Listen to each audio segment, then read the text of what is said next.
kay Bisaya version. Good maayong gabi sa inyong tanan. Naata karoy pomelo. Mo siya ang pomelo made in Vietnam.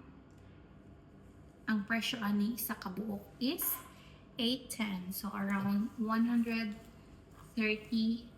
pesos. So i-open nato ni siya tonight for tonight's video.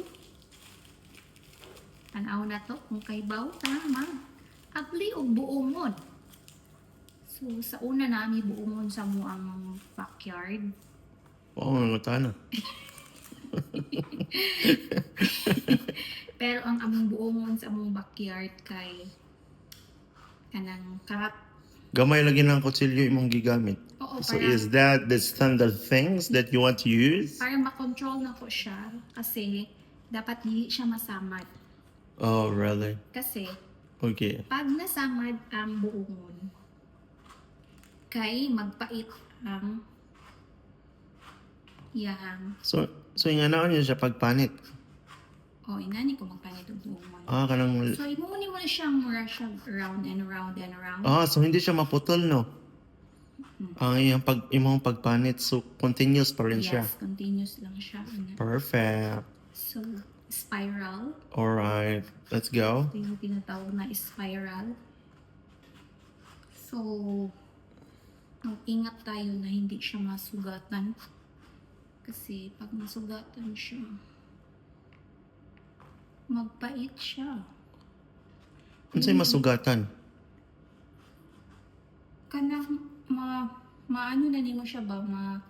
Ma-slice nimo tong unod niya. Ganun? Mapait siya? So, magpait siya. Oh, wow. What is the reason why it Mao makes na siyang better than you or better than us? So, Better. murag manisod. Murag puros manipanit. Mura lagi siya santol, no? Santol. Santol. Sabi ko si santol. Yes. So, inani siya. Oh, So, perfect. hindi mo ni siya i-design. Grabe kayo kung magpanit to. Murag mamanitay ka sa inyong baryo ay.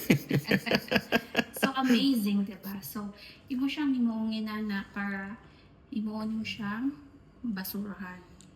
Mura lagi siya og kuan. Unsa?